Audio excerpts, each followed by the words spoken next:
चलिए जी, हम अपनी आज की कक्षा को यहीं से शुरू करते हैं। ठीक है, हमने लास्ट क्लास में 22 नंबर के सूत्र तक का पढ़ लिया था। आज 23 से हम शुरू करते हैं। ठीक है, मैत्री आदिशु बलादिनी, सॉरी बलानी। मैत्री आदिशु बलानी। मैत्री आदिशु बलानी। मैत्री आदिशु बलानी। मैत्र आदिशु बलानी। मैत्री आदिशु बलानी। जी, अब इसको जब इकट्ठा बोलेंगे तो मैत्री और आदि बन गया मैत्र्यादिशु बलानी, मैत्र्यादिशु बलानी, मैत्र्यादिशु बलानी।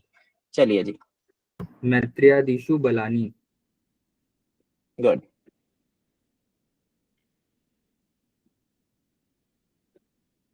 नेक्स्ट आइए, अपने आप आइए।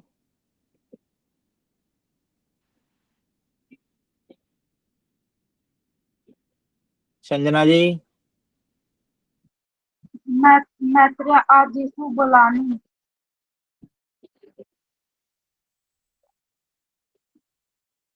मैत्र्यादिशु बलानी। मैत्र्यादिशु बलानी। मैत्र्यादिशु बलानी। जी चल बराबर। ठीक है, अब हम इसको एक्सप्लेनेशन पढ़े या नहीं।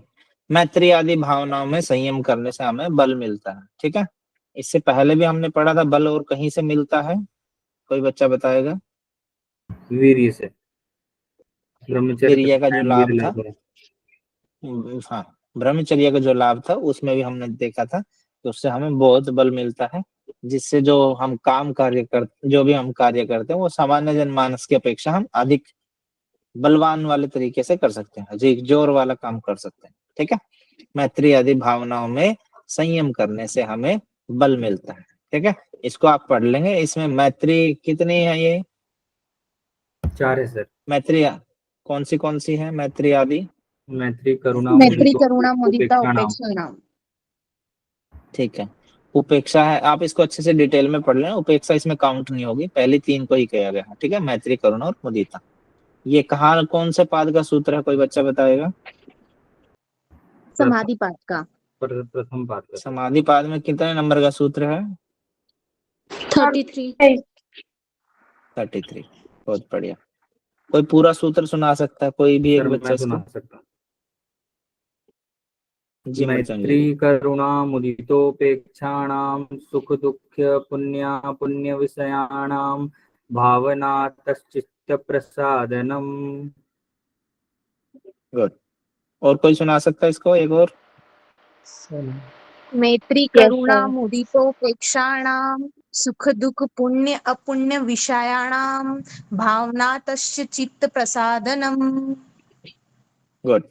ठीक है, ऐसे याद करेंगे ना आपको बहुत अच्छे से याद हो जाएंगे और आपको भूलना बहुत मुश्किल हो जाएगा इसके लिए। चलिए जी, बहुत बढ़िया, ऐसे ही याद रखते रहिए। बलेशु हस्ति बलादिनी, बलेशु हस्ति बलादिनी। बलेषु हस्ति बलादिनी। बलेषु हस्ति बलादिनी। बलेषु हस्ति बलादिनी। बलेषु हस्ति बलादिनी। बलेषु हस्ति बलादिनी। गुड। ठीक है, इसको देखते हैं इसमें क्या बलेषु कहा है। हस्ति बलादिनी। हाँ जी, देखो, भिन्न भिन्न बलों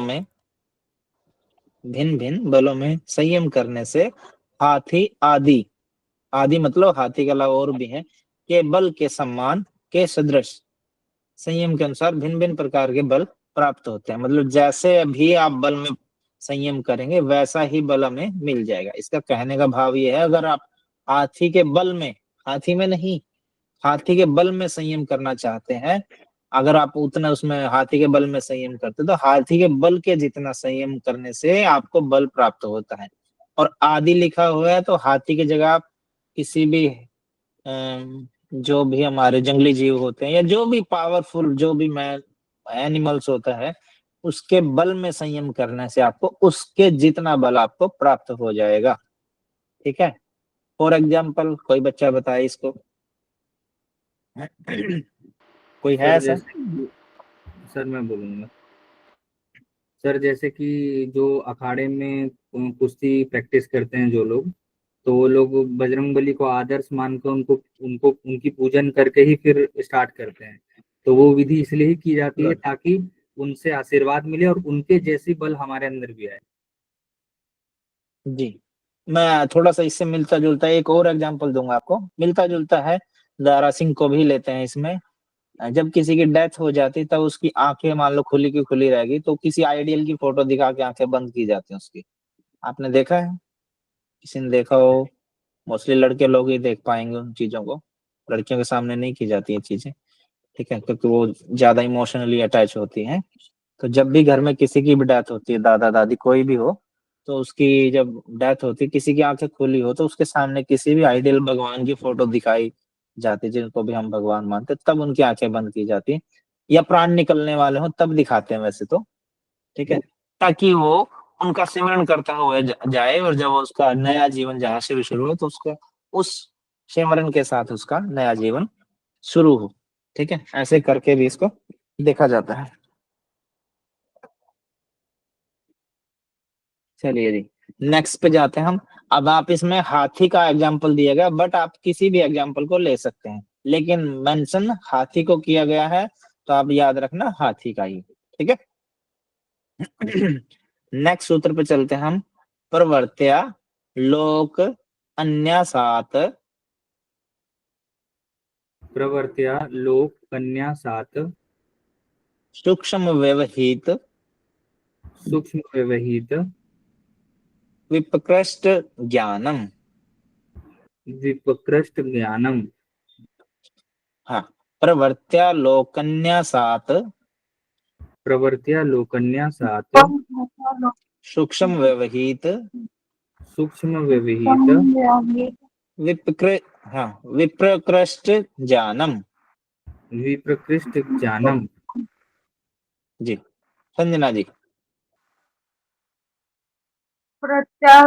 प्रत्यालोक न्यासात सूक्ष्म जाहित विपरीत ज्ञानम। प्रवृत्त्या लोकन्यासात् सूक्ष्म व्यवहित विप्रकृष्ट ज्ञानम। प्रवृत्त्या लोकन्यासात् सूक्ष्म व्यवहित विप्रकृष्ट ज्ञानम। प्रवृत्त्या लोकन्यासात् सूक्ष्म व्यवहित विप्रकृष्ट ज्ञानम। प्रवत्या लोकन्यसातः सूक्ष्म व्यवहित विप्रकृष्ट ज्ञानम।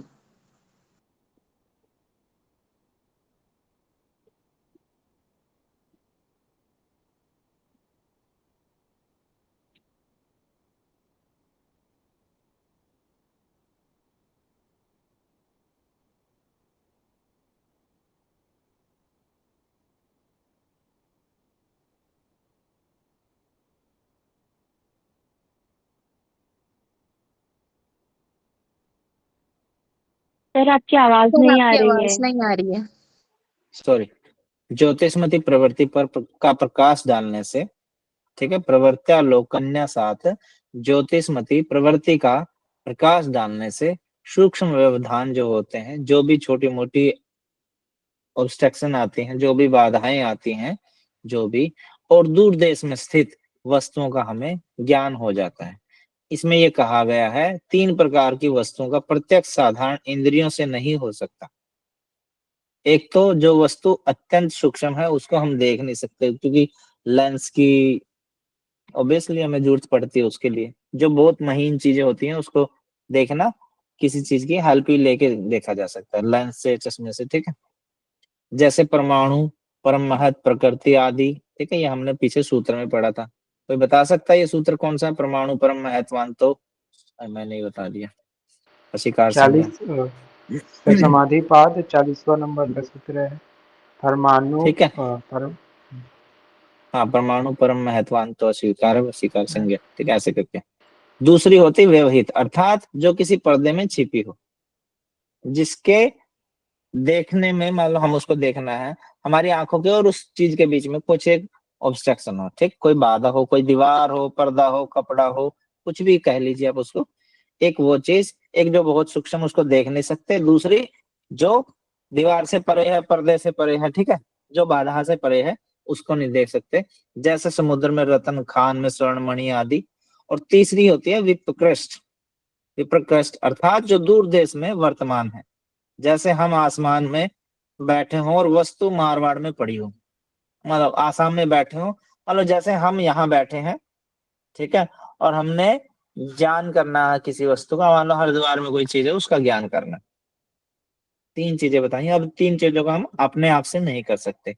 एक तो वो जो बहुत सूक्ष्म है, दूसरी वो जो पर्दे के परे है, ठीक है, जो बाधा से परे है, ठीक है, व्यवधान हो गया उसमें। और तीसरी है विप्रकृष्ट। विप्रकृष्ट जिसका अर्थ होता है कि वो चीज हमसे बहुत दूर है, बट हमें उसका ज्ञान है। वो कैसे होते हैं? ज्योतिषमती प्रवृत्ति का प्रकाश डालने से सूक्ष्म व्यवधान युक्त, ठीक है, और दूर देश में स्थित वस्तु का हमें ज्ञान हो जाता है। समझ में आया ये सूत्र आपको? Yes sir. ठीक है, बाकी आप डिटेल में पढ़ लेना इस सूत्र को। चलिए जी, भुवन ज्ञानम सूर्य संयमात। भुवन जानम सूर्य संयमात। यस, नेक्स्ट आइए। भुवन ज्ञानम सूर्य संयमात। गुड। भुवन ज्ञानम सूर्य संयमात्। भुवन ज्ञानं सूर्ये संयमात्। भुवन ज्ञानम सूर्ये संयमात्।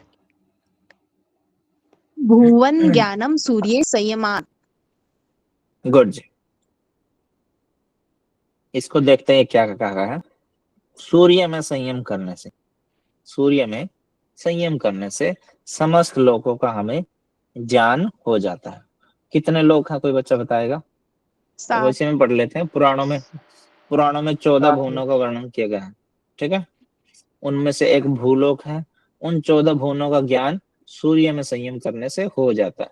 व्यास भाषा में इन लोगों का विस्तार पूर्वक वर्णन किया गया है, जैसे भूलोक, ठीक है, ध्योलोक, आकाश लोक ऐसे बोला जाता है, पाताल लोक, ऐसे करके लोक हैं। पुराणों में 14 भुवनों का वर्णन किया गया है, बाकी 7 हैं, ठीक है, तो आप इसको डिटेल में पढ़ लेना। सूर्य में संयम करने से हमें भुवन, जो समस्त लोक हमें उनका ज्ञान हो जाता है। ओके। सर, जो 7 लोग होते हैं, भू भुव स्वः मह जन तप सत्यम, इनका और इसके अलावा 7 का और क्या नाम है सर? ये आपको पुराणों में पढ़ना पड़ेगा जी, बाकी भाष्य में मिल जाएंगे आपको ये चीजें, भाष्य पढ़ेंगे ना, ठीक है उसमें दिया सर। मिलेगा आपको। हाँ, पुराणों में 14 भुवनों का वर्णन आता है, उनमें से एक भूलोक है। उन्हीं में से ही देखो ये दिया ना, उनमें से एक भूलोक है, उसको आपने भी काउंट कराया है। उन 14 भुवनों का ज्ञान सूर्य में संयम करने से होता है। व्यास भाषा में इन लोगों का विस्तार पूर्वक वर्णन किया गया, परंतु आध्यात्मिक साधन के लिए उपयोगी न समझकर मैंने यहाँ उनका वर्णन नहीं किया। इनके सिवा यह बात भी है कि इनके विषय का वर्णन ठीक ठीक समझने में भी नहीं आता, बट ये इनका वर्णन मिल जाएगा आपको। ओके। सूर्य में संयम करने से किस चीज का ज्ञान होता है हमें? लोगों का। सब भुवन का। भुवनों का। सभी लोगों का, ठीक है, भुवन भी दे सकते हैं, लोक भी दे सकते हैं। आप दोनों अक्षर को, दोनों वर्ड्स को आप ये याद रखना। नेक्स्ट पे पढ़ते हैं, चंद्रे तारा विहु ज्ञानम।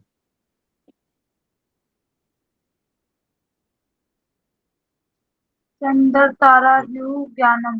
चंद्रे तारा चंद्र नहीं, विभु ज्ञानम। चंद्रे तारा विहु ज्ञानम, मृत्युंजय जी। चंद्रे तारा विहु ज्ञानम। चंद्रे चंद्रमा जी। ज्ञानम।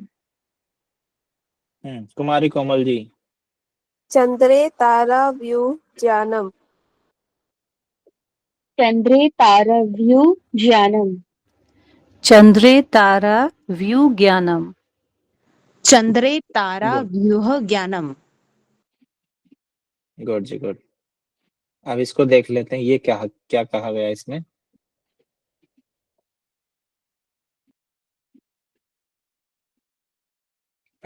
चंद्रमा में संयम करने से सब तारों के व्यूह का ज्ञान हो जाता है, स्थिति का विशेष का ज्ञान हो जाता है। सूर्य में संयम करने से हमने क्या पढ़ा, क्या ज्ञान हो जाता है हमें? सर समस्त भुवनों का, लोगों का। लोकों का। हाँ, उसमें हमें लोकों का ज्ञान होगा। और चंद्रमा में संयम करने से वो जितने भी हमारे तारे हैं उन सब की स्थिति का ज्ञान हो जाएगा, कौन सा किस स्पीड से चल रहा है, कब अमावस्या आएगी, कब पूर्णिमा आएगी। ठीक है, ये सब हमारे जो ऋषि महर्षि थे वो सब बताते थे ना। जी सर। सब एकादशी के उल्टा आज तो दो दो बनने लगी है। आप सभी को पता ना, 2 पूर्णिमा है, 2 अमावस्या, 2 अष्टमी है। आपकी बार सप्तमी और अष्टमी एक कर दी है। बट ये देखो एक्यूरेट बता देते थे। स्पेस तो अभी काउंट हुए हमारे, ये अमेरिका का स्पेस है, ये कनाडा का स्पेस है, ये ऑस्ट्रेलिया का, ये इंडिया का स्पेस, ये पाकिस्तान का स्पेस। ये तो अब चीजें बटी हैं, बट जब ये लिखे गए तब तो ऐसा कुछ था ही नहीं। देखो तब भी हमें संयम करने से कौन सा ग्रह कहाँ है, उसका सटीक ज्ञान और उसकी स्थिति क्या है, वो किस स्पीड से चल रही है, सब ज्ञान हमें यहाँ से हो जाता है चंद्रमा में संयम करने से। सर तो तारा के पास सर व्यू व्यू व्यू का ज्ञान, व्यू का क्या अर्थ है इसमें? व्यू होता है, व्यू मतलब उसका स्ट्रक्चर की शेप। ठीक है, ठीक है सर। चंद्रमा में संयम करने से कौन तारा किस स्थान में टिका हुआ है इसका यथावत ज्ञान हो जाता है, यानी कि कौन किससे किससे कितनी डिस्टेंस पे, कितनी दूरी पे है, मंगल ग्रह बुध ग्रह से कितनी दूरी पे है। ठीक है, वो किस ग्रह के नजदीक है। ठीक है, कब कौन सा घूमता ओके है, सर। कितनी स्पीड से घूमता है, ये सब चीजों का ज्ञात हमें यहाँ से हो जाता है चंद्रमा में संयम करने से। और सूर्य में संयम करने से क्या होता है? समस्त सभी लोग या लोगों का भुवन ज्ञान। का ज्ञान। लोकों का ज्ञान। हाँ, इनको अच्छे से याद रखना, यहाँ से क्वेश्चन आते ही आते हैं और यहाँ आप कंफ्यूज होते ही होते हो। ओके, नेक्स्ट ध्रुव, ये भी एक तारा है, ध्रुव तारा सभी को पता है। अब यहाँ कंफ्यूजन होने वाला आ गया ना, एक तरफ तारे दे दिए, फिर ध्रुव तारा अकेला इनमें से निकाल के दे दिया। ध्रुवे तद गति ज्ञानम। ध्रुवे तद गति ज्ञानम। ध्रुवे तत् गति ज्ञानम। ध्रुवे तद गति ज्ञानम। ध्रुवे तद गति ज्ञानम। ध्रुवे तत् गति ज्ञानम। ध्रुवे तद्गति ज्ञानम। हाँ, चंद्रमा में संयम करने से हमें पता चल रहा था कि उसके स्ट्रक्चर का, वो कहाँ टिका हुआ है। ध्रुव तारे में संयम करने से हमें उनकी गति का पता चल जाता है, वो किस स्पीड से चल रहे हैं। ठीक है, देखो ध्रुव तारों में संयम करने से उन तारों की गति का ज्ञान हो जाता है। ध्रुव तारा निश्चला, अब जैसे हम ये है ना, ये पृथ्वी सूर्य के चारों तरफ चक्कर लगाती है, कितने दिन में चक्कर लगा के वो एक कंप्लीट चक्कर होता है उसका? 365। बताइए। 365 365। 3 जो ये, हाँ, जो ये डिजिट हमारे सामने आई, ये ध्रुव तारे में संयम करने से उन तारों की गति का ज्ञान हो जाता है। ठीक है, बड़ा सर सिंपल सा है, बाकी डिटेल में पढ़ेंगे तो बहुत कुछ है जी। सर जैसे क्या लिखा है ध्रुव तारे में, और बाद में हम्म, लिखा है सर उन तारों की, तो उन तारों में तो बहुत सारे आ जाएगा फिर। ध्रुव तारों में संयम करने से उन तारों की गति का ज्ञान हो जाता है। तो मैंने तो पृथ्वी का एग्जांपल दिया, पृथ्वी भी एक तारा है ना, एक जी। ग्रह है ना पृथ्वी भी। तो ऐसे ही आप प्लूटो, मंगल ग्रह, बुध ग्रह, सब ग्रहों का, उनकी स्पीड का पता चल जाएगा ना आपको। जैसे मैंने पृथ्वी का एग्जांपल दिया, तो वो ध्रुव तारा थोड़ी है। ध्रुव तारे में संयम, ध्रुव तारा ऐसा ना श्यों, आपको दिखेगा, वो रेयर देखने को मिलता है। तो उस ध्रुव तारे में संयम करने से आपको जितने भी तारे हैं बाकी के, आपको किस किस स्पीड का कैच करनी, किस किस स्पीड आपने ऑब्जर्व करनी, वो आप दूसरे देख सकते हो। समझे? ओके सर, मतलब सभी कैसे तारों जी? को ध्रुव में हाँ, कंसंट्रेट किया गया है। ध्रुव, यस यस यस, ध्रुव तारे में संयम करने से आपको सबका पता चल जाता है। ओके, उन तारों की गति का पता यहाँ से चलता है, और ऊपर वो कहाँ टिके हुए हैं, कौन सा किस से किस दूरी पे है, उसका पता चलता है चंद्रमा में संयम करने से। ये दोनों कंफ्यूज करने वाले हैं, ठीक है। और एक तरफ इसमें सही मिलान के क्वेश्चन ज्यादा आते हैं, और इधर 4 आपको तारे ये दिए जाएंगे कारण, और चारों तरफ उनके जो उनसे होने वाली सॉल्यूशन है वो दिए जाएंगे। इनको सही मिलान करो, यहाँ आप कंफ्यूज होंगे ही होंगे। सूत्र याद होगा फिर नहीं होगा, क्योंकि इसमें व्यू दे दिया ना सीधा, व्यू जानो, व्यू मतलब स्ट्रक्चर, गति आपको ये पता चल गया। नेक्स्ट पे आते हैं 29 नंबर सूत्र पे। नाभि चक्रे काय विहु ज्ञानम। नाभि चक्रे काय विहु ज्ञानम। गुड। ना नाभि चक्रे काय व्यू ज्ञानम। नाभि चक्रे काय व्यूह ज्ञानम। नाभि चक्रे कालव्यूह ज्ञानम। नाभि चक्रे काय व्यू ज्ञानम। नाभि चक्रे काय व्यूह ज्ञानम। ऊपर हमने ही पढ़ लिया, सूर्य का पढ़ लिया, चंद्र का भी पढ़ लिया, ध्रुव तारे का पढ़ लिया। अब नाभि चक्र में संयम करने से हमें काय, काय क्या होता है हमारा? शरीर। शरीर बॉडी। शरीर। शरीर। शरीर के व्यू, देखो किसी का क्वेश्चन था व्यू क्या होता है, उसकी स्थिति का पूरा पूरा ज्ञान हमें हो जाता है। पूरी एनाटॉमी एंड फिजियोलॉजी का आपको पता हो जाएगा नाभि चक्र में संयम करने से। कौन से ऑर्गन है बॉडी के अंदर, कहाँ कहाँ वो है, कौन सा किससे कितनी दूरी पे है, ठीक है, उनकी स्थिति का पूरा ज्ञान हो जाएगा आपको नाभि चक्र में संयम करने से। नाभि में चक्र जो स्थित चक्र है उसकी, उसमें शरीर की समस्त नाड़ियां गुथी हुई हैं, यानी कि ओरिजिन पॉइंट है हमारी नाभियों का। कितनी नाड़ियां बताई गई हैं योगिक टेक्स्ट में? 72,000। सब 72,000। नाड़ी, उसमें से संग्रह के कोई अनुसार मुख्य और 72,000 नाड़ियां सहायक। बताई गई। ठीक है जी, बहुत बढ़िया। इनके अलावा भी कोई नाड़ी बताई गई हो, और किसी और टेक्स्ट में कुछ और बताया गया हो, या सब में 72,000 ही है? नहीं सर, सब में 3 अलग अलग मुख्य, है। किसी में 3.5 लाख नाड़ियों की भी जरूरत, किसी में सूक्ष्म। 3.5 लाख। पिंडला, इला, पिंडला, पिंडला। सर ठीक है। जैसे कि कहीं पे तो जैसे कि सर शास्त्रों में तो 72 लाख, 72 करोड़, 72 लाख, 72,000, 10,000, 201 नाड़ी बताई गई है। पर हमारे जैसे कि जो योग ग्रंथ है उनमें 72,000 ऐसे आसपास इसके कुछ हैं, बट हमारे शास्त्रों में सर इससे भी अधिक बताई गई है। करोड़ों कोटि में इसकी संख्या बताई गई है। जब आप शिव संहिता पढ़ेंगे ना, वहां पे 3.5 लाख नाड़ियां बताई है, ठीक है। तो उन सभी का जो ओरिजिन पॉइंट है जहां से वो निकलती है नाड़ियां, उसको बोला जाता है नाभि केंद्र, हमारा नेवल सेंटर पॉइंट जो होता है वो, ठीक है। तो क्या होता है, अर्थात शरीर का गठन किस प्रकार हुआ है, उनमें कौन सी धातु किस प्रकार कहाँ स्थित है, इन सबका समस्त नाड़ियों का योगी को पूरा पूरा ज्ञान हो जाता है। ओके, 30 नंबर के सूत्र पे चलते हैं। कंठ कूपे चुत्त पिपासा निवृत्ति ही। कंठ कूपे चुप्ति पिपासा निवृत्ति। यहाँ शुक्ति नहीं है जी, ये कंठ स्टॉप स्टॉप स्टॉप। कंठ कूपे, मृत्युंजय जी, कंठ कूपे हाँ, क्षुत क्षुप्त पिपासा, पिपासा। हाँ, लास्ट में आपने इसको ई को ती के साथ भी जोड़ दिया, पी के साथ भी जोड़ दिया, शुक्ति भी बोल दिया, पिपासा बोल दिया, ये शुक्त पिपासा है, ठीक है। शुक्त अलग निकल जाएगा, पिपासा अलग निकल जाएगा, निवृत्ति ही। कंठ कूपे क्षुप्त पिपासा निवृत्ति ही। कंठ कूपे क्षुप्त पिपासा निवृत्ति। कंठ कूपे पिपासा निवृत्ति। कंठ कूपे च्युत पिपासा निवृत्ति। कंठ कूपे क्षुप्त पिपासा निवृत्ति। कंठकूपे सुप्त पिपासा निवृत्ति। कंठकूपे सुप्त पिपासा निवृत्ति। गुड। देखो, कंठकूप में संयम करने से क्षुप्त होता है भूख, पिपासा होता है प्यास, दोनों की निवृत्ति हो जाती है। ठीक है, कंठकूप में संयम करने से। कोई बच्चा बता सकता है कंठकूप कहाँ होता है? सर ये सर सर यहाँ पे हमारे कंठ गले के नीचे।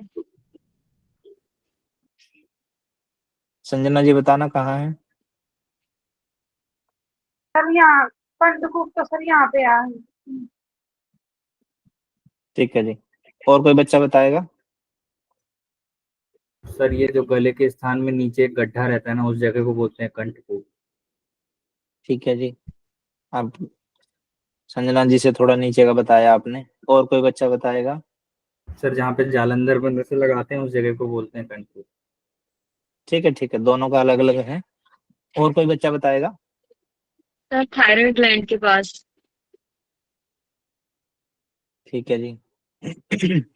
जहां हमारी स्टर्नम बोन होती है ना, इसके ऊपर जो ये गड्ढा बताया है, ये गड्ढा ही होता है, इसको कंठकूप बोलते हैं।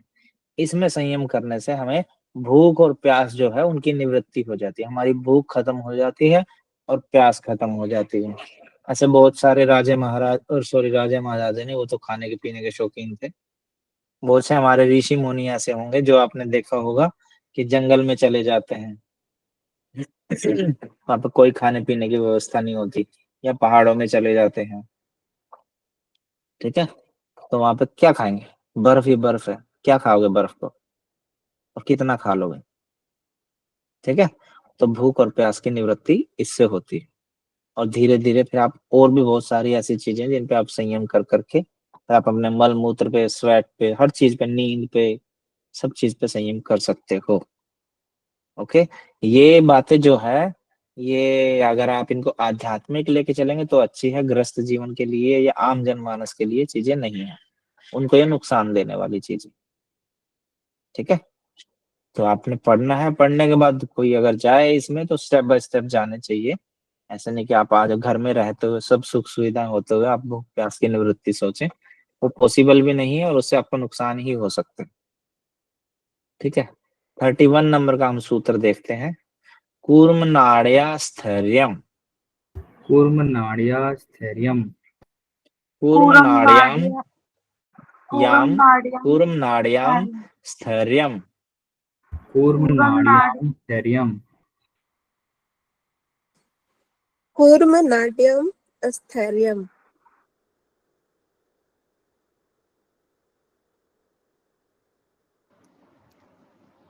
सर कूर्म नाट्या स्थैर्यम। कूर्मनाड्याम स्थैर्यम। गुड, चलिए देखते हैं अब ये क्या होता है। कूर्म नाड़ी होती है, आपने देखा हो, वो सुना हो किसी बच्चे ने? Yes sir, yes. हठ योगिक ग्रंथों में इसका वर्णन मिलता है। हठियों के ग्रंथों में इसका वर्णन मिलता है। कूर्म नाड़ी में संयम करने से स्थिरता होती है। और आपने हठियों के ग्रंथों में पढ़ा होगा, स्थिर किससे आती है स्थिरता? आसन से सर। बहुत बढ़िया, मुद्रा सर, मुद्रा से सर, मुद्रा या स्थिरता चैव मुद्रा प्रत्याहार से स्थिरता आती है। आसन से क्या आता है हठयोगी ग्रंथ के अनुसार? दृढ़ता। दृढ़ता। आसन से दृढ़ता आती है, और मुद्रा से स्थिरता आती है, प्राणायाम से लाघवम च। लघुता आती है। ठीक है, चलिए हम उसमें नहीं जाएंगे।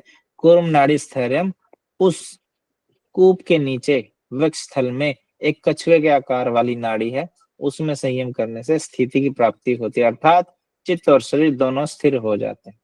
कूर्म नाड़ी कहाँ है, कैसी होती है, कैसी उसकी शेप होती है, ठीक है, वो सब आप पढ़ लेंगे। भाषा में ये सब चीजें दी गई है। ठीक है, कूर्म नाड़ी किसे बोलते हैं, कहाँ होती है, किस आकार की होती है, हृदय के पास ही बताई गई है। ठीक है जी, किसी बच्चे का कोई डाउट तो नहीं है? चलिए नेक्स्ट पे चलते हैं, 32 नंबर के सूत्र पे। मूर्ध मूर्ध ज्योतिषी सिद्ध दर्शनम। मूर्ध ज्योतिषी सिद्ध दर्शनम। मूर्ध ज्योतिषी सिद्ध दर्शनम। मूर्ध ज्योतिषी सिद्ध दर्शनम। मूर्ध ज्योतिषी सिद्ध दर्शनम। मूर्ध ज्योतिषी सिद्ध दर्शनम। मूर्त ज्योतिषी सिद्ध दर्शनम। गुड। अब ये देखते हैं ये क्या है। मूर्धा में मूर्धा क्या होता है? मृत सर शरीर, मुख। मृत शरीर। सर हेड के सबसे ऊपर जो सहस्त्र चक्र होता है उसकी। ये देखो, हाँ ठीक है, बहुत बढ़िया माही जी। मूर्धा में और मुर्दा शिखा में फर्क स्थान होता सर। है। मुर्दा और मूर्धा में फर्क है। उसमें छोटा ध आता है, इसमें बड़ा ध है। ठीक है, उसमें द आता है, दवात वाला द, और इसमें ध धनुष वाला द है। मुर्दा तो हो गया डेड बॉडी। मुर्दा होता है जिसको आप कपाल रंध्र करते हैं ना, कपाल रंध्र पढ़ा होगा आपने। ये जो बच्चे के काग होता है, बहुत सॉफ्ट सा पार्ट होता है यहाँ पे। सर जिसको शिखा सर जिसको स्थान। पलवा भी कहते हैं। हाँ हाँ, वही जो छोटे बच्चे के देखेंगे तो आपको बीट सा करता है, न्यू बेबी के यस सर, सिर यहाँ का पे तलवा ये गड्ढा कहते जो होता है हैं। मैंने, वहां पे। हाँ हाँ गड्ढा होता है, उसको गड़- मुर्दा ज्योति बोलते हैं। ठीक है, मुर्दा की वो जगह होता है। ठीक है, मुर्दा की ज्योति में संयम करने से हमें सिद्ध पुरुषों के दर्शन होते हैं। इसके अलावा और भी हमने एक जगह पढ़ा था, सिद्ध पुरुषों के दर्शन किस चीज से होते हैं, किस चीज का फल है, कोई बच्चा बताएगा? सर सर स्वाध्याय, प्रॉपर इष्ट देवता ऐसा कुछ।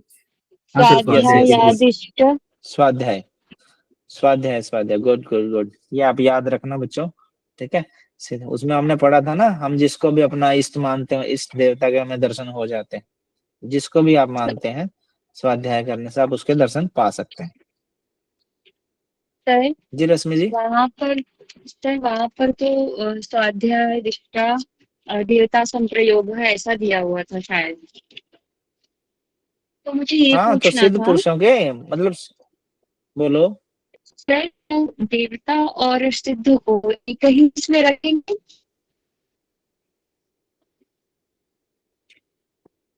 एक ही में रखिए, लगभग एक ही में रखिए। देखो इसको पढ़ो क्या लिखेगा है। सिर के कपोल में एक छिद्र होता है, ठीक है, यहाँ से एक छिद्र होता है, सॉफ्ट होता है वो बहुत पार्ट, उसी को बोलते हैं, उसी को ब्रह्मरंध्र बोलते हैं। ठीक है, उसी को मुर्दा बोलते हैं, उसी को ब्रह्मरंध्र बोलते हैं। वहां जो प्रकाशमय ज्योति होती है, उसमें संयम करने वाले को क्या होता है, पृथ्वी और स्वर्गलोक, दो लोक का तो देखो हमें ये पता चल गया, ऊपर जो हमने लोक पढ़े थे 14 लोक, ठीक है, भुवन, पृथ्वी और स्वर्गलोक के बीच में विचरने वाले जितने भी सिद्ध होते हैं, उन सभी सिद्धों के दर्शन होते हैं हमें।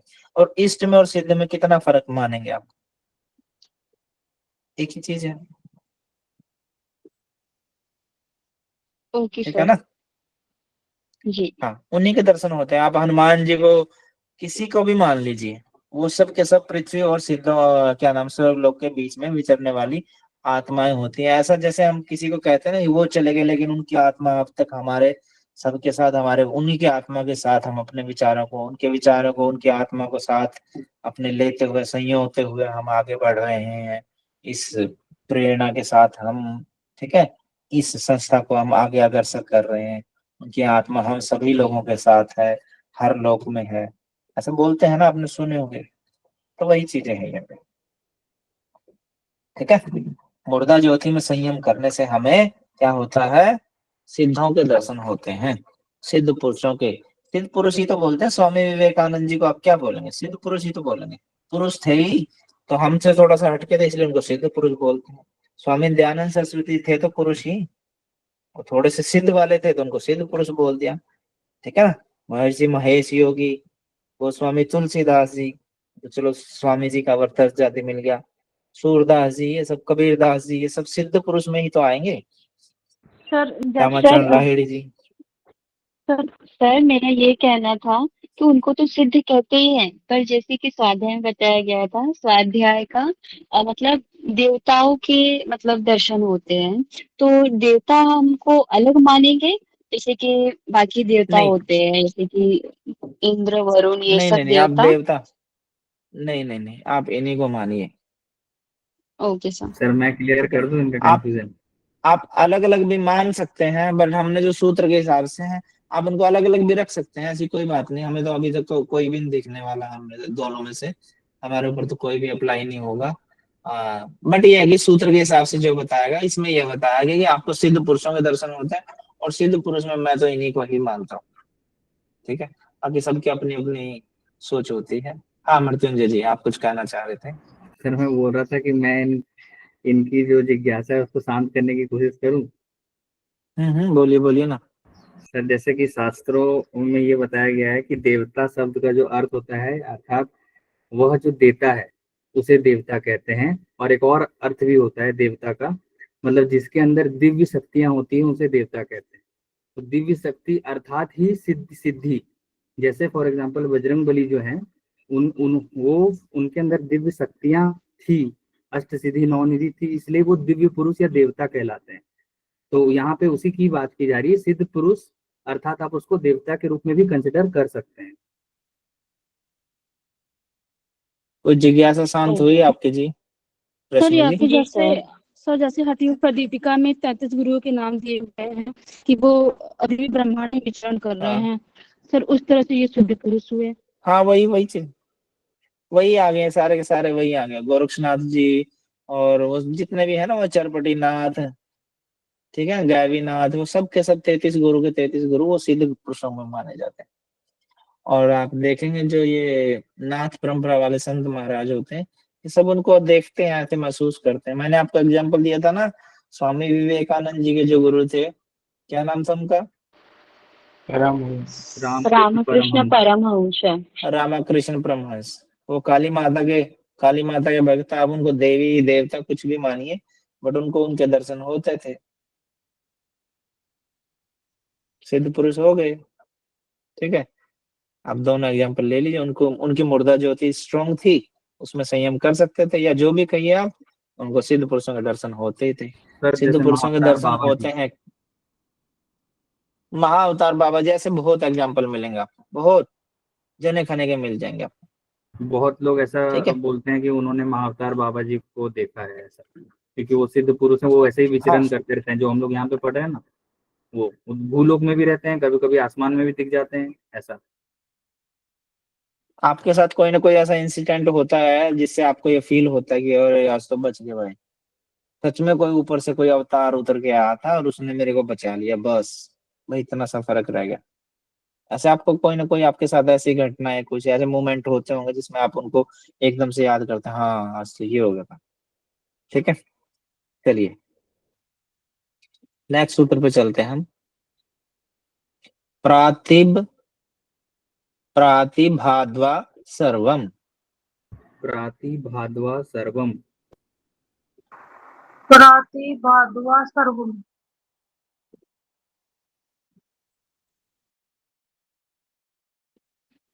नेक्स्ट आइए, उससे नेक्स्ट आइए। प्रातिभाद्वा सर्वम। प्रातिभाद्वा सर्वम। भाद्वा प्रातिभाद्वा सर्वम। जी, प्रातिभाद्वा सर्वम, इसको देखते हैं। प्रातिभाद्वा सर्वम क्या होता है? वा का यानी कि अथवा, और क्या होता है? प्राथिम ज्ञान उत्पन्न होने से, ठीक है, बिना किसी संयम के ही सर्वम सारी बातों का ज्ञान हो जाता है, जिसका वर्णन इसी पाद के डैश डैश सूत्र में हुए सूत्र में है। उसका नाम प्राथिम ज्ञान है, वे विवेक जनित ज्ञान का पूर्ण रूप आता है। जिस प्रकार सूर्य के प्रभाव से, जो कि सूर्य से कुछ पहले प्रकट होता है, सब कुछ मनुष्य, सब विषय अविशेष है, नहीं ये अलग अलग हो गया, हम इतना ही पढ़ते हैं इसको, ठीक है, डीप में सर पढ़ाएंगे आपको। अथवा यानी कि द्वा, द्वा का ये पीछे का वा, उसको अथवा निकालेंगे। अब यहाँ पे प्रातिभ अलग निकल गया, वा अलग निकल गया, सर्वमय प्रातिभ ज्ञान उत्पन्न होने से, उसमें बिना किसी संयम के ही योगी के पहले कही हुई सारी बातों का उसे ज्ञान हो जाता है। जैसे हमने पीछे कुछ कहा और वो याद नहीं आ रहा, जैसे कोई फोन पे अननोन नंबर से कोई याद कॉल करके बोलता है ना, हेलो पहचाना, नहीं पहचाना जी, ठीक है। तो ये छोटा सा एग्जांपल देता हूं मैं आपको। बट योगियों ने जो पहले कही हुई बातें हैं योगियों की, वो सारी की सारी बातें उनको ज्ञात हो जाती है। ठीक है, आप इसको बस इतना ही समझिए, डिटेल में आपको सर पढ़ा देंगे। हृदय चित्त संवित। हृदय चित्त संवित। हृदय चित्त संवित। हृदये चित्त संवित। हृदय चित्त संवित। हृदये चित्त संवित। गुड।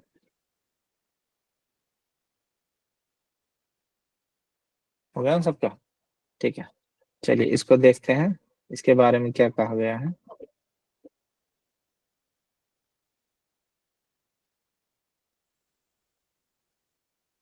हृदय में संयम करने से चित्त के स्वरूप का ज्ञान हमें हो जाता है। ठीक है, हृदय में संयम करने से चित्त के स्वरूप का हमें ज्ञान हो जाता है। हमने कुछ ऐसा इससे मिलता जुलता पढ़ा था, दूसरे के चित्त का ज्ञान कैसे होता है।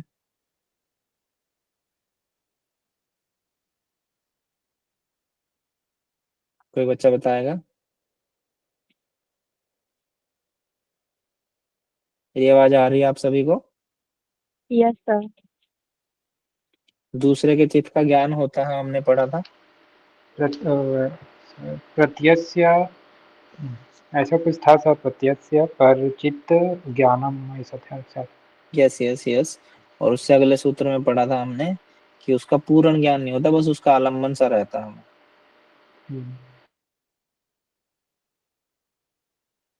कैसे होता है दूसरे के चित्त का ज्ञान? न च तस्यालम्बनः तस्य विषयीभूतत्वात्। Good good good good. इससे पहले वाला सूत्र बताओ। प्रत्यस्य यस्य परचित परिचित ज्ञानम। ज्ञानम। ये है वो सूत्र, परतस्य परचित ज्ञानम। ठीक है, दूसरे के चित्त में संयम करने से उसके चित्त का समय स्वरूप का पता चल जाता है, स्थिति का पता चल जाता है, पर वो पूर्णतः नहीं पता चलता, अवलंबन सा फिर भी रहता है। ठीक है, तो हृदय में संयम करने से हमें चित्त के स्वरूप का ज्ञान हमें हो जाता है। नेक्स्ट सूत्र पे चलते हैं हम। ठीक है, सत्व पुरुषयो। सत्व पुरुषयो। सत्व पुरुषयोर। सत्व पुरुषयोर। सत्व पुरुष योर तन्य। सत्व पुरुष योर तन्य। सत्व पुरुष, इसको तोड़ेंगे हम। सत्व पुरुष सत्व पुरुषयो, सत्व पुरुषयोर त्यंता। सत्व पुरुषयो अत्यंता। सत्व पुरुषयोर तन्यता संकीर्णा संकीर्णयोः। सत्व पुरुषयो अत्यंता संकीर्णयो। प्रत्यया विशेषो प्रत्यया विशेषो भोगः भोगः प्रार्थ। प्रारार्थ हाँ, प्रार्थ स्वार्थ, स्वार्थ प्रार्थ स्वार्थ संयमात पुरुष जानम। प्रार्थ स्वार्थ ठीक है, स्वार्थ। पुरुष ज्ञानम। हाँ, सत्व सत्व पुरुषयोर। हाँ बोलिए। सत्व पुरुषयोर्त अत्यंत संकीर्णयो प्रत्यय विशेषो भोगः प्रार्थ स्वार्थ संयमात् पुरुष ज्ञानम। सत्व ठीक है, पुरुषयोश्च संकीर्णयो प्रत्यविशेषो भोगा परार्थ स्वार्थ संयम पुरुष ज्ञानम। सत्व पुरुषोत्यंता संकीर्णयो प्रत्यय विशेषो भोग परार्थ प्रार्थ स्वार्थ स्वार्थ संयमात् पुरुष ज्ञानम। तत्त्वपुरुषयो रत्यन्ता संकीर्णयोः प्रत्यया विशेषो भोगः परार्थात् स्वार्थ संयमात् पुरुष ज्ञानम। सत्वपुरुषयोर्त्य अन्ता संकीर्णो प्रत्यया विशेषो भोगः परार्थात् स्वार्थ संयमात् पुरुष ज्ञानम। सत्व पुरुषयोत्यन्तः सकीर्णयो प्रत्यया विशेषो भोगः परार्थात् स्वार्थ संयमात् तत्पुरुषः ज्ञानम। ठीक है जी, चलिए इसको पढ़ते हैं। सत्व पुरुष यानी कि सत्व बुद्धि और पुरुष, जो कि दोनों परस्पर अत्यंत भिन्न है, जो हमने समाधि और साधन भाग में खूब अच्छे से पढ़ा। ठीक है, किसी प्रकार भी सम्मिलित होने वाले नहीं है। इन दोनों की प्रत्यय विशेष है, जो प्रतीति का अभेद है वही भोग है। ठीक है, प्रारार्थ स्वार्थ संयमात है। प्रार्थ प्रतीति से भिन्न और स्वार्थ प्रतीति है, प्रार्थ प्रतीति से भिन्न जो स्वार्थ प्रतीति है उसमें संयम करने से पुरुष का ज्ञान हमें होता है। ठीक है, इसको थोड़ा सा हम पढ़ लेते हैं। बुद्धि और पुरुष दोनों सर्वथा भिन्न है, उनका कोई मेल नहीं है। मेल होता है तो किसके कारण होता है, हमने पढ़ा था अविद्या अविद्या के के कारण। अविद्या के कारण होता है, क्योंकि बुद्धि जो है परिणामशील है, जड़ है, भोग्य है, चंचल है। एवं पुरुष अपरिणामी है, ये परिणामशील है, ये चेतन है, ये जड़ है, ये भोगता है, वो भोग्य है, ये भोगने वाला है, वो भोगी जाने वाली है, ये असंग है, ये चंचल है। तदापि अविद्या के कारण उनकी एकता सी होती रहती है। ठीक है, इसी का नाम अस्मिता है। इस एकता के कारण जो ये दोनों एक हुए, इस एकता के कारण दोनों का अलग अलग होना ज्ञान नहीं होता, एक साथ मिला हुआ ज्ञान होता है। उस दशा में जड़ बुद्धि में, जो कि पुरुष की चेतना से ही चेतन शक्ति सी हो रही है, जो सुख दुख और मोह रूप नाना प्रकार की वृत्तियों का उदय होता है, वह वृत्ति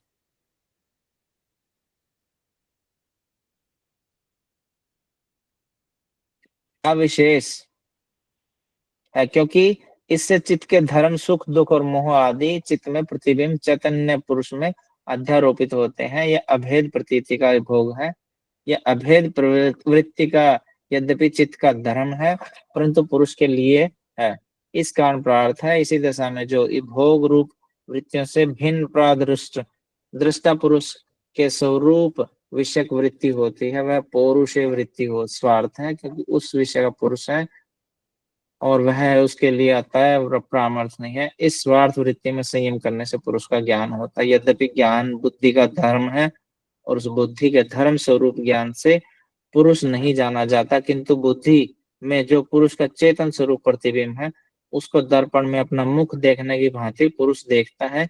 इस प्रकार उस संयम से योगी को पुरुष का ज्ञान होता है। यही प्रथम पाद के 41वें सूत्र में बताई गई गृहीतर ग्रहण विषयक जो समाधि है, गृहीतर विषयक समाधि, इस समाधि का ध्येय पुरुष अस्मिता से संबंधित होने के कारण पहले पाद के 70वें सूत्र में इसको अस्मितानुगत समाधि के नाम से भी कहा गया है। ऐसा अनुमान किया जाता है, क्योंकि ऐसा मानने से पूर्वापर का प्रसंग ठीक बैठ जाता है और गृहीतर विषयक समाधि निर्विचार में अंतर्भाव मानना ही सुसंगत का सा हो जाता है।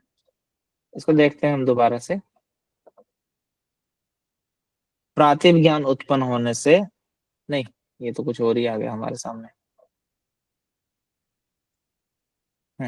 ये रहा सत्व और जो बुद्धि और जो पुरुष, जो कि दोनों परस्पर अलग हैं, लेकिन अविद्या के कारण वो दोनों एक जैसा अपने आप को मानते हैं। जो प्रतीति का अभेद है वही उसका भोग है। ठीक है, प्रार्थ प्रतीति से भिन्न जो स्वार्थ प्रतीति है, उस स्वार्थ प्रतीति में संयम करने से पुरुष का ज्ञान होता है उस साधक को। ठीक है, डीप में सर पढ़ा देंगे आपको एग्जाम्पल के साथ, या टाइम टेकन है, हम इसको यहीं छोड़ देते हैं। सर यहाँ स्टार मार्क में एक चीज लिखा भी हुआ है, स्टार मार्क करके लिखा हुआ है यहाँ पे कि यह विषय मैंने भाष्य और दूसरे टीकाकारों का भाव लेकर लिखा है, परंतु यह तर्क से समझ में आने वाली विषय नहीं है, अतः अनुभवी सज्जनों को इस पर गंभीरता पूर्वक विचार करना चाहिए।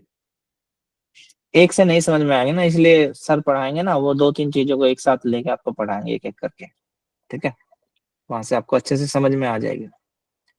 नेक्स्ट हम 36 नंबर का सूत्र पढ़ते हैं। ततः प्रातिभ श्रावण वेदन आदर्श आस्वाद वार्ता जायन्ते। ततः प्रातिभ श्रावण वेदना वेदन आदर्श आस्वाद वार्ता जायन्ते। ततः प्रातिभ श्रावण वेदनादर्श स्वाद वार्ता जायन्ते। ततः प्रातिभ श्रावण वेदनादर्श स्वाद वार्ता जायन्ते। ततः प्रतिभ श्रावण प्रातिभ श्रावण वेदन आदर्श स्वाद वर्धता जायन्ते। दोबारा बोलो मृत्युंजय जी। ततः प्रातिभ श्रावण ततः प्रातिभ श्रावण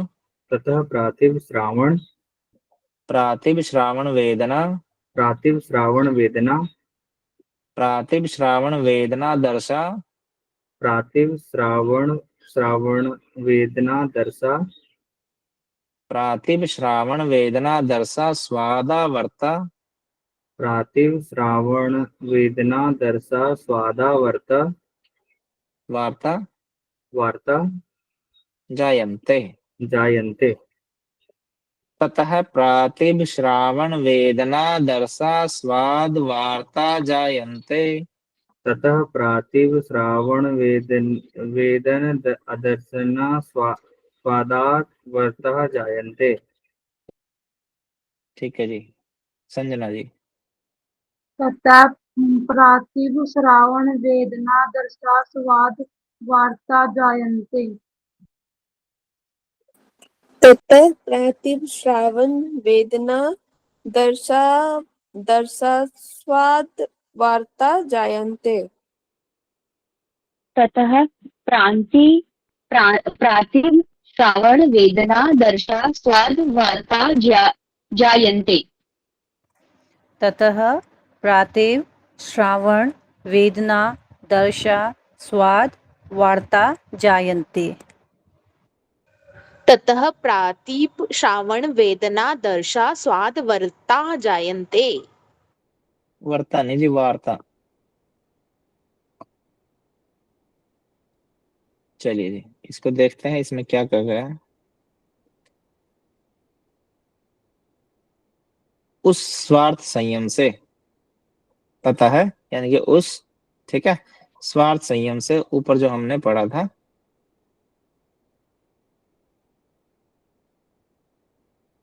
ये पढ़ा था ना हमने, स्वार्थ प्रतीति से भिन्न जो एक प्रतीति और है स्वार्थ प्रतीति, उसमें संयम करने से पुरुष का ज्ञान होता है। अब इस स्वार्थ प्रतीति के बारे में बताया गया, ठीक है, उस स्वार्थ संयम से, ठीक है, जो हमने पढ़ा था,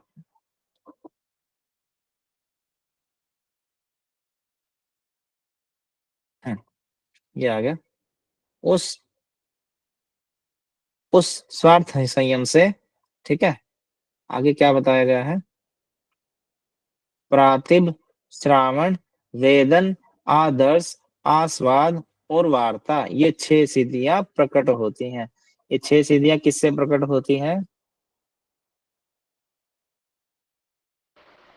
स्वार्थ के संयम से, स्वार्थ और प्रतीति में संयम करने हाँ, स्वार्थ प्रतीति, स्वार्थ में संयम करने से ये 6 सिद्धियां जो हमें सिद्धियां जो हमें प्राप्त होती हैं, इनको सीक्वेंस में भी लगाना आ सकता है, ठीक है।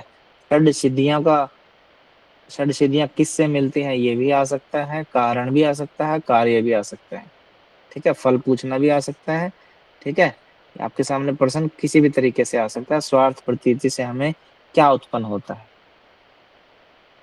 ठीक है। दो दो आंसर आएंगे, एक तो हमें षड सिद्धियां मिलती है, दूसरा पुरुष का ज्ञान मिलता है। ठीक है, और षड सिद्धियां जो वो कहाँ से मिलती है हमें, किससे उत्पन्न होती है, तो वो भी आपको इसमें उसमें आंसर आएगा स्वार्थ प्रतीति। तो सीक्वेंस में लगाना भी आ सकता है, इनका अर्थ भी पूछ सकते हैं, अर्थ आप लोग देख लेंगे षड सिद्धियों में क्या क्या गया। ठीक है, दिव्य शब्द सुनने की, दिव्य स्पर्श की, दिव्य रूप की, ठीक है, दिव्य रस की, ठीक है, प्रातिभ, इसका वर्णन 33वें सूत्र में आया है। इससे भूत भविष्य और वर्तमान सूक्ष्म और ढकी हुई दूर देश की सभी वस्तुओं का हमें मिल जाता है वर्णन, जिसमें हमने पढ़ा था ना, भूत भविष्य और वर्तमान और सूक्ष्म ढकी हुई और दूर देश है, वो पर्दे के परे वाली, पर्दे के इधर वाली, वो जो तीन तरह की हम जिसको आंखों से नहीं देख सकते उनको देख सकते हैं बाद में, जो परमाणु अणु के समान होते हैं उनको भी नहीं देख सकते, और दूसरा बताया था जो दीवार के परे हैं और जो देश से परे हैं। ठीक है, वही सारा ज्ञान हमें इसमें मिल जाता है प्रातिभ के अंदर। श्रावण में आ गया, दिव्य शब्द सुनने लग जाते हैं जो सामान्य कानों से नहीं सुन सकते, दिव्य स्पर्श हो सकता है हमें, दिव्य में रूप हो सकता है, दिव्य रस का अनुभव हो जाएगा, और दिव्य गंध का, दिव्य अलग प्रकार की स्मेल हमें आने लग जाएगी। आप शायद घेरण संहिता पढ़ेंगे या हठ प्रदीपिका में आपको ये वर्णन सारे मिलेंगे। नाद पढ़ेंगे, जब आप नाद आएंगे आपके सामने, नाद पढ़ेंगे ना, नाद में इसका वर्णन मिलेगा आपको। फिर आप बाहर की मोह माया को और अंदर की मोह माया को जब कंपैरिजन करेंगे ना, उसमें सारी चीजें बताई गई है। और असल में भी ये है, ये जो पूजा पाठ आप लोग जो देखते हैं ना, ये बनाई गई चीजें हैं। और यहाँ आप जब नाद पढ़ेंगे ना, नाद में आपको मिलेगा, देखने को पढ़ने को मिलेगा, वहां पे आपको स्मेल भी मिलेगी, अलग तरह की चमक भी मिलेगी। ठीक है, अब जिन्होंने वो अनुभव की और उनके जो शिष्य हैं उनको बताई, उनके शिष्यों ने क्या, जिनसे नहीं हो पाई उन्होंने दूसरा रास्ता फिर क्या अपना, ये अपना बना। वो स्मेल वैसे तो आ नहीं सकती क्योंकि उसको तो सिद्ध करना पड़ेगा, अब उसके लिए उन्होंने खुशबू वाली चीजें बनाई। वहां पर रोशनी, दिव्य प्रकार की रोशनी उत्पन्न होगी, वो रोशनी तो हो नहीं पाई, उसके लिए फिर उन्होंने और चीजें, मोमबत्ती और ये वो चीजें बनाई। दिव्य प्रकार के नाद सुनाई देंगे, घंटे घड़ियाल, वो घंटे घड़ियाल यहाँ बजाने शुरू कर दिए। ठीक है, ये टेक्स्ट में बोलते हैं, टेक्स्ट बोल रहे हैं हमारे, मैं नहीं बोल रहा अलग से, और आप इनको फील करेंगे, आप वहाँ पढ़ेंगे ना, जब आपको एक एक चीज को ध्यान से पढ़ना, तब आपको ये सारी चीजें समझ में आ जाएंगी। चलिए जी, सर ते, हाँ जी, सर इसका मतलब ये हुआ जो आजकल की जो पूजा सामग्रियां है, ये जो सूक्ष्म आपने जो भी बताया सिद्धियां, ये इनका स्थूल रूप है। हाँ, जी। उनके लिए तो ये बेकारी चीज है ना। देखो जो हमने बहिरंग में पढ़ा था, फिर यही बहिरंग उसके लिए, जो अंतरंग साधन पढ़े थे वही उसके लिए फिर निर्बीज समाधि के लिए बहिरंग साधन हो गए ना, पढ़े थे ना यस हमने, सर। विभूति पाद में यस ही सर। पढ़े है ना। धारणा ध्यान जी। समाधि अंतरंग साधन है, बट निर्बीज समाधि के लिए यही भी बहिरंग है। तो आप नाद को महसूस करने लग जाते, फिर आपको ये चीजें ऐसे दिखने लग जाती, हाँ ये तो सिर्फ बनाई हुई चीजें हैं, चलन चाल के लिए हैं, भेड़ चाल वाली चीजें, असली चीज तो ये है। योगी के शरीर से खुशबू खुद से आने लग जाती, उसको धूप अगरबत्ती की चीजों की जरूरत है ही नहीं। शरीर के अंदर कुछ ना कुछ रोग है जिसके कारण स्मेल आती है, पसीने से आए, किसी भी चीज से स्मेल आई, तो उसको आप डिजोल्व कर सकते हैं ना। आप अच्छा खाना खाइए, अच्छा पसीना निकालिए, वो गंध आपकी कितने दिन आएगी, 2 4 5 7 महीने में, जब तब तब के पसीना बाहर आएगा, सारी बाहर हो, डिटॉक्सिफिकेशन हो गई।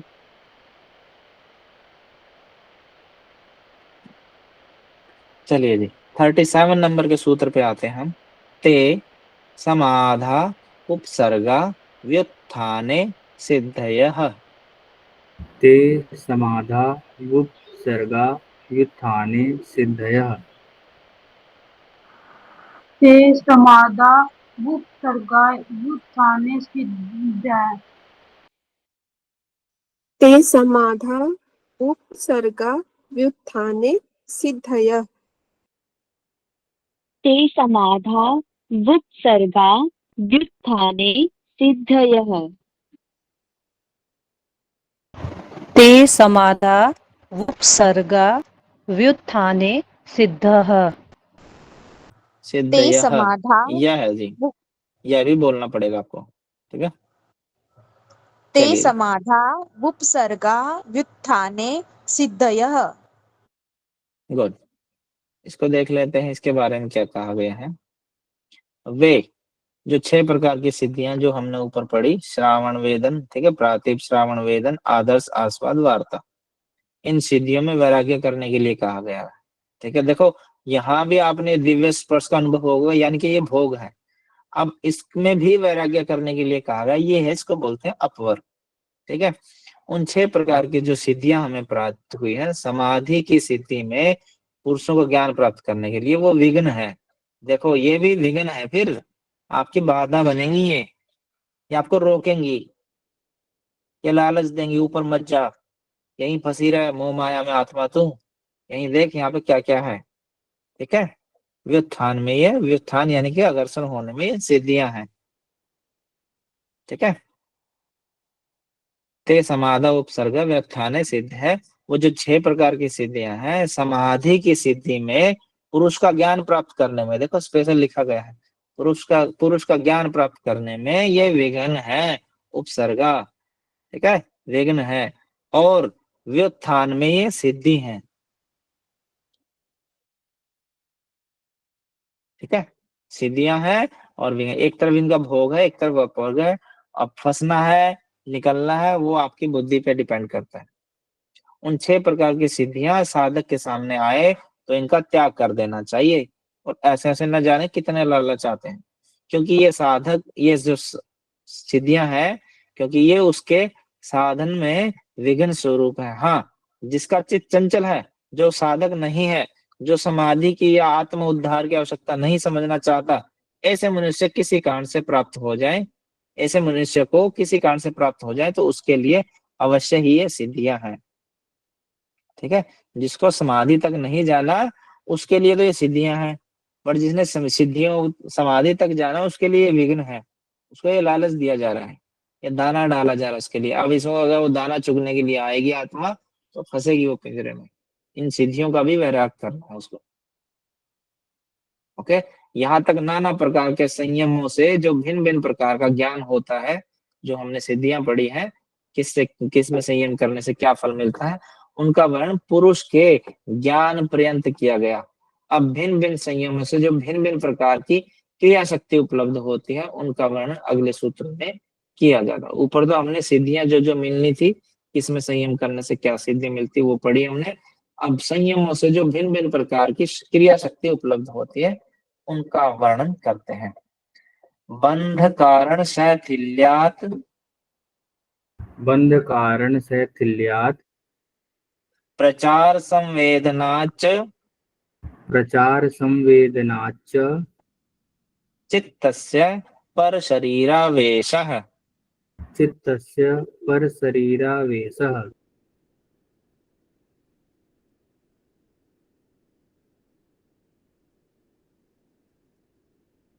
नेक्स्ट आइए सामने।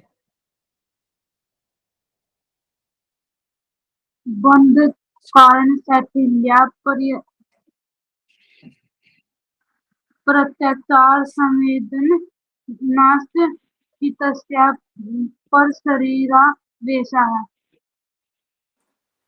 बंध कारण शैथिल्यात् प्रचार संवेदनाच्च चित्तस्य पर शरीरावेश। वेशः, बंध कारण शैथिल्यात् संवेदनाच्च तस्य परशरीरावेश।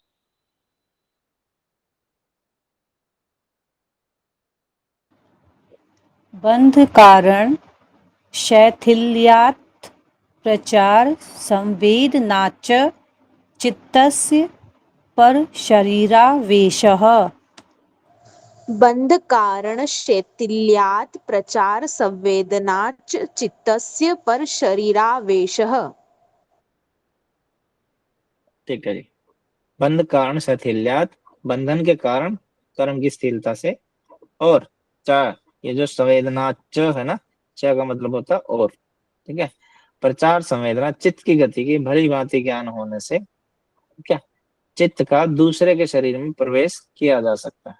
इसको समझाने के लिए बड़ा एग्जाम्पल चाहिए, इसको हम नहीं समझाएंगे। ठीक है, बंधन के कारण यानी कर्म की स्थिरता से, और चित्त की गति को भली भांति ज्ञान होने से दूसरे के शरीर में प्रवेश किया जा सकता है।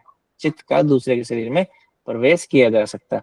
इससे पीछे हमने पढ़ा भी था इसका कारण कि दूसरे के चित्त को जानना हो तो कैसे है। इसमें थोड़ा सा और खुल के बताया गया, दूसरे के शरीर में कैसे प्रवेश करना है वो भी बताया गया। चित्त के बंधन का कारण कर्म संस्कार है। कर्म का फल भोगने के लिए या चित्त किसी एक शरीर में बंद रहने के लिए बाध्य हो जाता है। उस बंधन के कारण स्वरूप कर्म संस्कारों को जब मनुष्य समाधि के अभ्यास द्वारा स्थिर करके चित्त को स्वच्छ बना लेता है, साथ ही जिन जिन मार्गों द्वारा चित्त शरीर में विचरता है, जाता रहता है, उन मार्गों को और चित्त की गति को भली भांति जान लेता है, तब उसमें यह सामर्थ्य आ जाता है कि वह अपने चित्त को शरीर के बाहर करके, अपने चित्त को शरीर से बाहर करके किसी दूसरे मृत या जीवित शरीर के शरीर में भी प्रवेश करा सकता है। इसके साथ साथ इंद्रिया भी जहाँ चित्त जाता है वहां अपने आप चली जाती है और उसके शरीर का पूरा जायजा लेके आप वापस आ सकते हो, अपने में आ सकते हो। ये कार्य किसी योगी ने किया था, किसी संत स्वामी ने किया था, किसी का नाम बता सकते हैं आप? शंकराचार्य। सर आदि Shankaracharya. Yes yes yes yes. उनको वासना का ज्ञान नहीं था और वासना का ज्ञान लेने के लिए वो किसी ऐसे सामान्य व्यक्ति में उन्होंने अपने चित्त का प्रवेश किया था और फिर उन्होंने वासना के बारे में जाना था और फिर वापस आके उससे शास्त्रार्थ किया था। ठीक है, नेक्स्ट सूत्र पढ़ते हैं हम। उद्दान जया जल्प। उद्दान जया जल्प। हाँ, उद्दान जया जल्प अंक कंटिक दिश संग उत्क्रांतिश्च।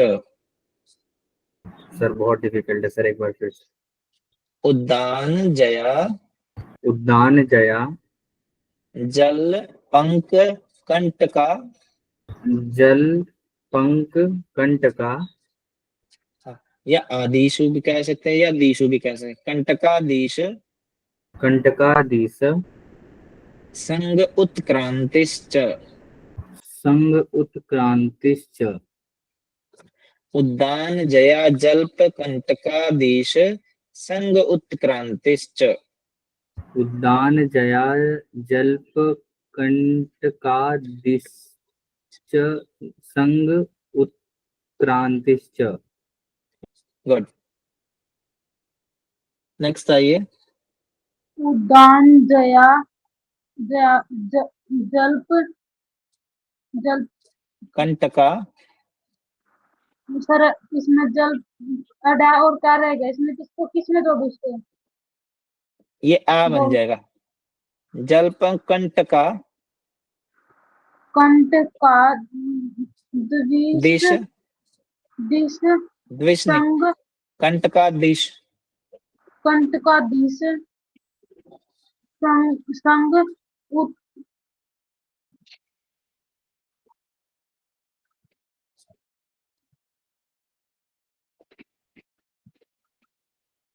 ये रहा, यही है ना। उदान जया जल्प कंटकादीश कंटकादीश संग उत्क्रांतिश्च।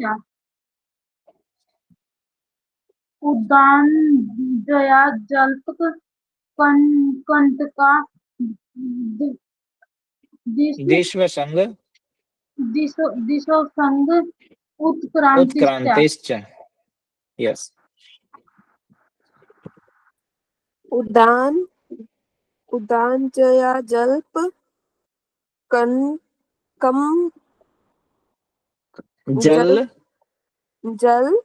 पंक कंटका दिश्व संग उत्क्रांतिश्च। यहाँ पे ग बन जाएगा दोनों जगह ग। उद्दान जया जल पंक कंटका दिश्व संग उत्क्रांतिश्च। नेक्स्ट आइए उदान कुमारी कोमल के जयाज। बाद। जी सर। उदान जयाज जल पंक कंटकादिश वशंग उत्क्रांतिश्च। गुड। उदान जया जल पंक कंटका दिश संग उत्क्रांतिश्च। उदान जया जल पंख कंटकादिश्व संग उत्क्रांतिश्च। ठीक है जी, बहुत बढ़िया। उदान वायु को जीत लेने से, उदान वायु कहाँ होती है हमारी? से हृदय में, कर्ण हृदय के कर्ण आसपास, प्रदेश से ऊपर। कंठ हार्ट के प्रदेश से ऊपर। ठीक है। उदान वायु को जीत लेने से जल यानी कि पानी, नीर, ठीक है, पंग, पंग यानी कि कीचड़ हो गया, ठीक है, कंठ यानी कंटका आदि, और शिव उसके शरीर का संयोग नहीं होता, च और क्या नहीं होता, उत्क्रांतिश्च ऊर्ध्व गति भी हो जाती है।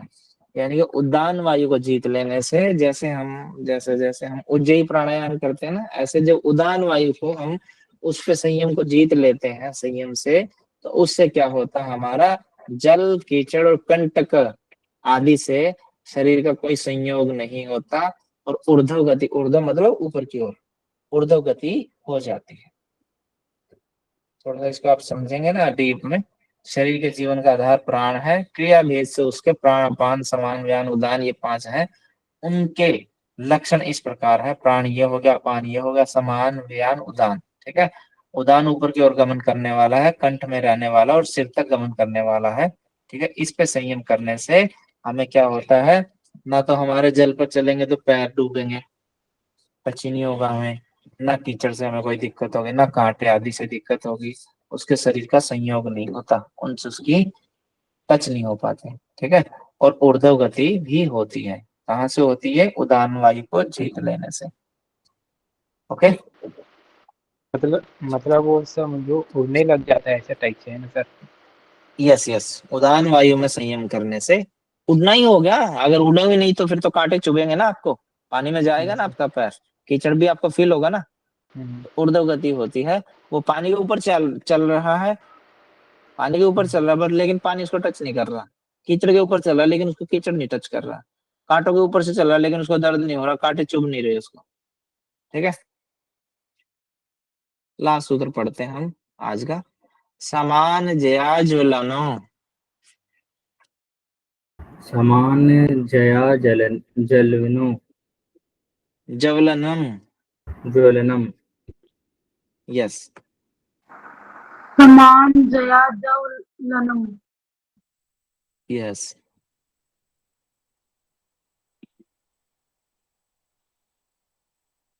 नेक्स्ट आइए रश्मि जी, कुमारी कोमल जी। समान समान जयाज ज्वलनम। जल समान जया ज्वलनम, समान जया ज्वलनम। कुमारी कोमल जी बोलिए। सम जयाज्वलम, जयाज ज्वलनम। यस। इसको देखते हैं इसके बारे में क्या कहा गया है। ठीक है। संयम द्वारा, संयम आप सभी समझते हैं संयम क्या होता है, किसको संयम कहते हैं? त्रिम एकत्र सर संयम। धारणा ध्यान समाधि के जो संयोग होता है तीनों का, उप, उसको। हाँ हमने ऊपर पढ़ा, अगर हम उदान वायु में संयम करते हैं, उससे अगर उदान वायु को जीत लेते हैं हम, तो उससे हमें क्या होता है, ऊर्ध्व गति प्राप्त होती है। अब समान वायु को जीत लेने से दीप्तिमान हो जाता है, योगी का शरीर जो है वो दीप्तिमान हो जाता है। जब योगी संयम द्वारा उपयुक्त समान वायु को जीता है, तब उसका शरीर अग्नि के सदृश प्रज्वलित यानी कि अत्यंत देदीप्यमान हो जाता है, क्योंकि जठराग्नि और समान वायु का घनिष्ठ संबंध है। अतः समान वायु को जीत लेने पर योगी अपने शरीर में रहने वाले जठराग्नि के आवरण को हटाकर अग्नि के सदृश प्रकाशमान हो सकता है। ठीक है। अभी मैंने थोड़ी देर पहले आपका एग्जाम्पल दिया था ना, यानी चीजों, योगी के शरीर से स्मेल नहीं आती, गुड स्मेल आनी शुरू हो जाती है। उल्टा देखो, यहाँ देखो प्रकाश इतना चमकता है, उसी को ओरा बोलते हैं, उसी को तेज ओज बोलते हैं। वही चीजें बताई गई है यहाँ पे। ठीक है। आज हम इतना ही पढ़ेंगे, इससे आगे का कल पढ़ेंगे। थोड़ा सा इसके बारे में हम डिस्कस करते हैं।